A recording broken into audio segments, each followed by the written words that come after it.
வாசல்ல இருந்து தோட்டம் வரைக்கும் ஸ்டெப் பை ஸ்டெப்பாக சொல்ல போகிறேன். இந்த வீடியோவை கடைசி வரைக்கும் ஸ்கிப் பண்ணாமல் பாருங்கள். இதுதான் கார் பார்க்கிங். கார் பார்க்கிங்கில் டைல்ஸ் எல்லாம் ஒட்டிட்டாங்க. இன்னும் தரைக்கு டைல்ஸ் போடலை. மீட்ரு பாக்ஸ் எலக்ட்ரீஷியன் ஃபிட் பண்ணிகிட்ருக்காரு. அப்படியே கொஞ்சம் வந்தீங்கன்னா லிவிங் ஏரியா. இங்கே பால் சீலிங் ஒர்க் முடிஞ்சிருச்சு. ரொம்ப அழகான ஒரு புத்தர். வீடு எப்போவும் அமைதியாக இருக்கணும்னு வரும்போது எவ்வளவு டென்ஷன் இருந்தாலும் அதை வாசல்லே விட்டுட்டு வரணும்னு இதை நாங்கள் சூஸ் பண்ணியிருக்கோம்.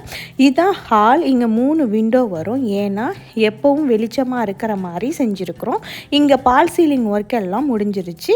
இது சாமி ரூமு. இங்கே இன்னும் ஒர்க் ஸ்டார்ட் பண்ணலை. டிஃப்ரெண்ட்டான கான்செப்டே கடைசியாக பண்ணலாம்னு முடிவு. மறக்காமல் என்னை சப்ஸ்கிரைப் பண்ணிங்கன்னா நான் என்ன மாதிரி சாமி ரூம் பண்ணுறேன் அப்படின்னு சொல்லிட்டு உங்களுக்கு நான் வீடியோ அப்லோட் பண்ணுறேன். இது கடைக்கு இன்னும் பால் சீலிங் ஒர்க் முடியலை. ஒரு சைடு முடிஞ்சிருக்கு, ஒரு சைடு முடியலை. அதையும் நெக்ஸ்ட் வீடியோவில் நான் சொல்கிறேன்.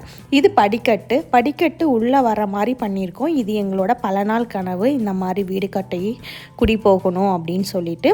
ஹை சீலிங்கில் பார்த்தீங்கன்னா பிஏசி பேனல் தான் நாங்கள் ஃபிட் பண்ணியிருக்கோம். அந்த பேனல் ரொம்ப லோ பட்ஜெட்டாகவும் லக்ஸரி ஃபீலும் நமக்கு தருது. இது ஓப்பன் கிச்சன் நார்மலாக இருக்கிற மாதிரியே நாங்கள் பண்ணியிருக்கோம். அங்கே ஒரு விண்டோ மட்டும் ஒன்று போட்டிருக்கோம். அதுவும் பார்த்திங்கன்னா இதுவும் கிச்சன் தான். கிச்சன் அண்ட் ஸ்டோர் ரூமாக யூஸ் பண்ணுற மாதிரி. இங்கே ஆயில் ஸ்ப்ரெட் ஆகுன்றனால இங்கே ஒரு மினி கிச்சன். இது நாங்கள் கட்டி முடித்த உடனே உங்களுக்கு நான் வீடியோ அப்லோட் பண்ணுறேன்.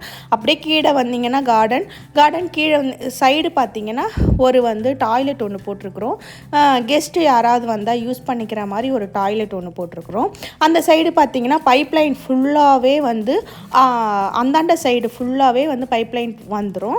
இன்னும் கார்டன் இந்த இடத்தெல்லாம் சுத்தம் பண்ணலை. ஒரு பக்கம் சிங்க்கு போட்டு அதில் ஜாமான்லாம் கழுவி வைக்கிற மாதிரி ஒரு கட்டை ஒன்று கட்டணும் அப்படின்னு ஒரு பிளானு. அதெல்லாம் நான் உங்களுக்கு வீடியோவில் சொல்கிறேன். இந்த வீடியோ பிடிச்சிருந்தா என்னை மறக்காமல் சப்ஸ்கிரைப் பண்ணி